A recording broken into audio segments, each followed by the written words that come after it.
कक्षा 8 के सभी विद्यार्थियों को एक बार पुनः मेरा नमस्कार।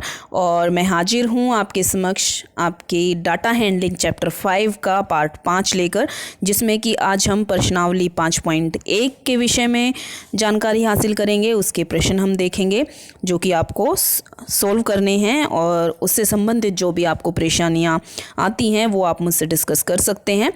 और इसके बाद आज हम पाई चार्ट के विषय में भी पढ़ेंगे। तो आइए शुरू करते हैं अपनी आज की कक्षा।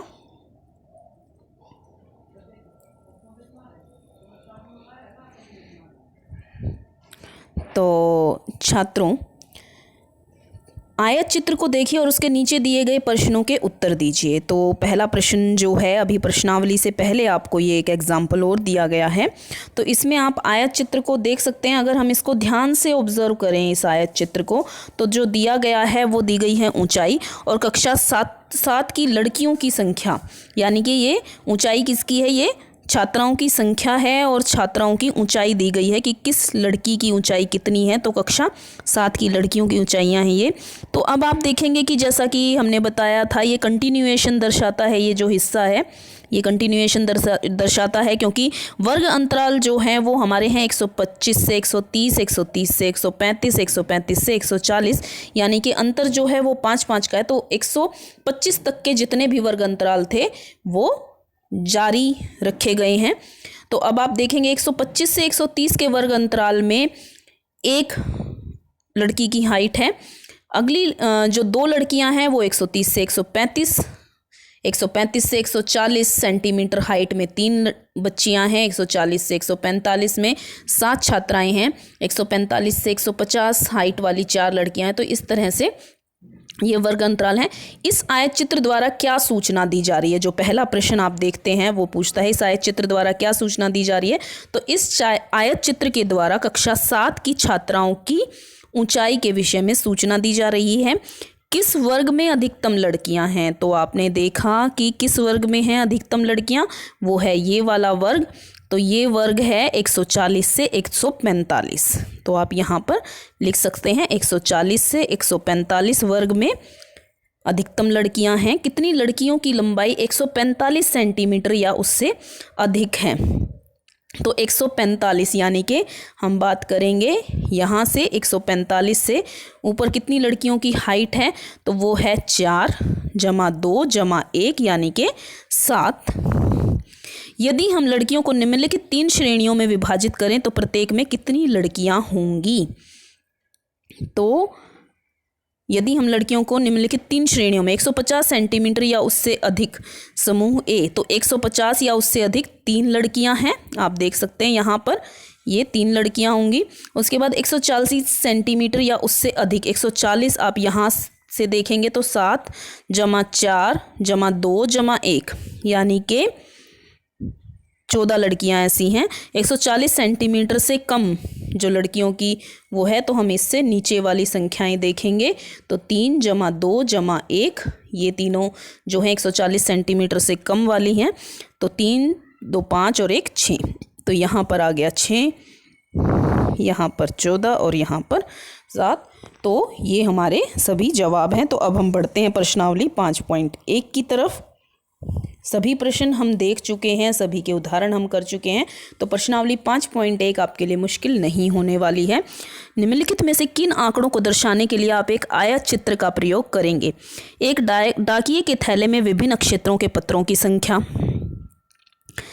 किस खेलकूद प्रतियोगिता में प्रत्याशियों की ऊंचाइयां, 5 कंपनियों द्वारा निर्मित कैसेटों की संख्या, किसी स्टेशन पर प्राप्त 7 बजे से 7:30 बजे तक रेलगाड़ियों से जाने वाले यात्रियों की संख्या। तो आपको बताना है किस आयत चित्र का प्रयोग आप कर सकते हैं।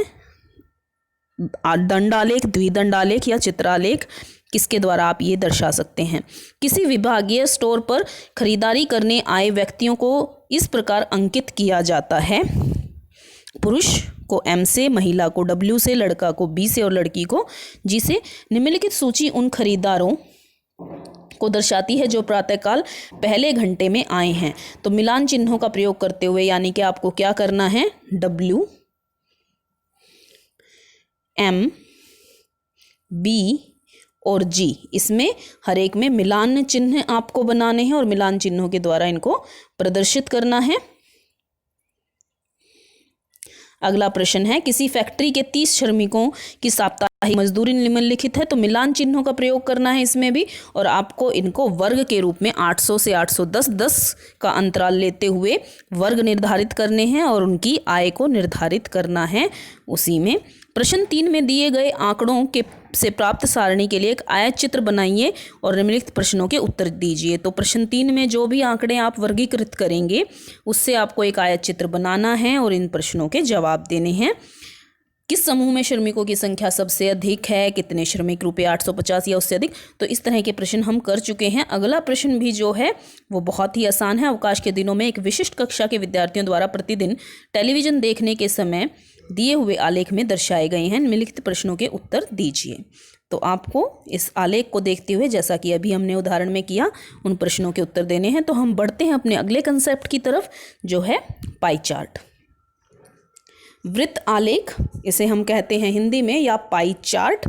तो पाई चार्ट को आज हम पढ़ने जा रहे हैं और ये देखने में ही आप देख सकते हैं कि इस तरह के पाई चार्ट को आप पहले भी देख चुके हैं जब हमने फ्रैक्शंस पढ़ी थी। तो फ्रैक्शंस के विषय में पढ़ते हुए भी हम कि 1/4 है, 1/6 है, कितना हिस्सा लिया गया। तो हम फ्रैक्शंस के लिए भी पाई चार्ट का प्रयोग करते हैं और आज एक नए तरीके से पाई चार्ट का प्रयोग करेंगे। क्या आपके सम्मुख कभी वृत्तीय रूप में निरूपित आंकड़े प्रस्तुत हुए हैं, जैसे आकृति 5.4 में दर्शाए गए हैं। एक दिन में एक बच्चे द्वारा व्यतीत किया गया समय। तो एक दिन में एक बच्चे के द्वारा कितना समय व्यतीत किया गया, किस किस कार्य में, वो दिखाया गया। स्कूल में कितने घंटे व्यतीत हुए, 6 घंटे। सोने में 8 घंटे, गृह कार्य में 4 घंटे, अन्य कार्यों में 3 घंटे और खेलकूद में 3 घंटे। तो यहाँ पर ये किसके द्वारा दर्शाया गया है, पाई चार्ट के द्वारा। और इसी तरह से एक कस्बे में व्यक्तियों के आयु समूह दिखाए गए हैं। तो 15 से 60 वर्ष के कितने व्यक्ति हैं, 50,000। 0 से 14 वर्ष के यानी कि बच्चे कितने हैं, 30,000। और 20,000 जो हैं वो 60 वर्ष या उससे अधिक के व्यक्ति हैं। तो ये निरूपण वृत्त आलेख कहलाते हैं। तो इस तरह से वृत्त के रूप में निरूपित करना आंकड़ों को, ये वृत्त आलेख कहलाता है, सर्कल ग्राफ। एक वृत्त आलेख एक संपूर्ण और उसके भागों में संबंध दर्शाता है, जैसा कि हमने फ्रैक्शंस में पढ़ा था। यहाँ संपूर्ण वृत्त को त्रिज्या खंडों में विभाजित किया जाता है। प्रत्येक त्रिज्या खंड का साइज या आमाप उसके द्वारा निरूपित क्रियाकलाप या सूचना के समानुपाती होता है। तो अब आपको ये अचरज हो रहा होगा कि हम कैसे निर्धारित करते हैं कि सोने के 8 घंटे। तो ये जो पूरा सर्कल है ये अनुपात के रूप में, यानी कि आप देखेंगे तो 8 और 6 14, 14 और 3 17, 17 और 3 20 और 4 24, यानी कि पूरा का पूरा जो वृत्त है वो 24 घंटों को दर्शाता है। और इसी तरह से कोण के माप, हर एक सेक्टर के, हर एक त्रिज्या खंड का जो कोण का माप है वो उसके अनुपात में लिया जाता है। तो उदाहरणार्थ उपरोक्त आलेख में सोने की क्रिया में व्यतीत किए गए घंटों में त्रिज्या खंड का अनुपातिक भाग है वो किस तरह से दर्शाया गया है। सोने के घंटों की संख्या संपूर्ण दिन की संख्या 8 घंटे बटे 24 घंटे, यानी कि 1/3 भाग जो है वो सोने में व्यतीत होता है। इसी प्रकार स्कूल के घंटों की संख्या आप देखेंगे, स्कूल के घंटों की संख्या थी 6, तो 6/24 यानी कि 1/4 भाग। और इसलिए इस त्रिज्याखंड को वृत्त के 1/4 भाग के रूप में खींचा गया है। इसी प्रकार अन्य त्रिज्याखंडों के माप ज्ञात किए गए, यानी कि 3/24 1/8 हिस्सा हो जाएगा। 4 घंटे हैं तो 1/6, तो यानी कि इस तरह से उसको निरूपित किया गया है। तो सभी क्रियाकलापों की भिन्नों को जोड़िए, क्या आपको योग 1 प्राप्त होता है। वृत्त आलेख पाई चार्ट भी कहलाता है। तो जब आप इन भिन्नों को जोड़ेंगे, यानी कि हमें जो प्राप्त हुआ, अब हम देख लेते हैं यहाँ पर कि 8 घंटे को जब हमने लिया तो 8 घंटे का मतलब हो गया कितना हिस्सा, 8 घंटे का मतलब हुआ 8/24, क्योंकि कुल 24 घंटे बनते हैं, तो ये हो गया 1/3।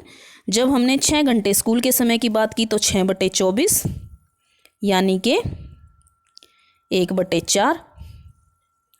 जब हमने बात की 3 घंटे खेल के तो 3/24 यानी कि 1/8वां भाग। जब हमने अन्य कार्यों की बात की तो 3/24 यानी कि 1/8वां भाग। और जब हमने गृह कार्य की बात की तो 4 घंटे यानी कि 4/24, तो ये हो गया 1/6वां भाग। तो इनको हम क्या कर लेते हैं, 1/3 जमा 1/4 जमा 1/8 जमा 1/8 जमा 1/6। तो हम देखेंगे कि जब हम इन भिन्नों को जोड़ते हैं तो हमारे पास जो इनका जोड़ आ जाता है वो 1 आ जाता है, जो हमारे पाई चार्ट की वैधता को दर्शाता है।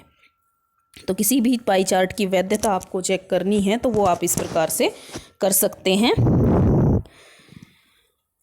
अब पाई चार्ट के विषय में हम थोड़ा सा प्रश्न भी देख लेते हैं। निम्नलिखित पाई चार्टों में से प्रत्येक आपकी कक्षा के बारे में एक भिन्न प्रकार की सूचना देता है। इनमें से प्रत्येक सूचना को निरूपित करने वाला वृत्त का भाग ज्ञात कीजिए। तो आप देखेंगे लड़कियां या लड़के, किसी खेल में या किसी कक्षा में लड़कियों और लड़कों का प्रतिशत कितना है, 50% लड़कियां हैं तो लड़के भी 50% है, और कुल हो गया 100%। तो यानी कि भाग कितना हो जाएगा इसमें, 50/100। तो लड़के और लड़कियों दोनों के पास आधा आधा हिस्सा वृत्त का आया। अब हम इसकी बात करेंगे तो स्कूल के लिए परिवहन, पैदल, बस या कार, साइकिल। तो साइकिल से जाने वाले 20% बच्चे हैं, बस या कार से जाने वाले 40% और पैदल भी 40%। तो हम पैदल का निकालते हैं पहले। तो 40/100, क्योंकि प्रतिशत को हम 100 में दिखाते हैं, तो हमारे पास ये आ जाता है 4/10।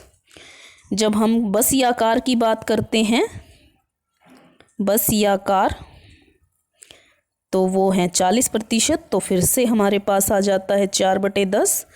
और जब हम बात करते हैं साइकिल की, तो साइकिल से जो हिस्सा हमारे पास आता है वो आता है 20/100 यानी कि 2/10। तो आप देखेंगे कि जब हम इनको भी जोड़ते हैं तो 1 आता है। तो गणित से प्यार और घृणा करने वाले छात्र, तो यहाँ पर घृणा करने वाले छात्र हैं 15% और जो प्यार करने वाले छात्र हैं वो हैं 85%। तो जो हिस्सा आ जाएगा वो आ जाएगा 85/100 और 15/100। तो दिए हुए पाई चार्ट के आधार पर निम्नलिखित प्रश्नों के उत्तर दीजिए। अगला प्रश्न आप देखेंगे, किस प्रकार के कार्यक्रम सबसे अधिक देखे जाते हैं?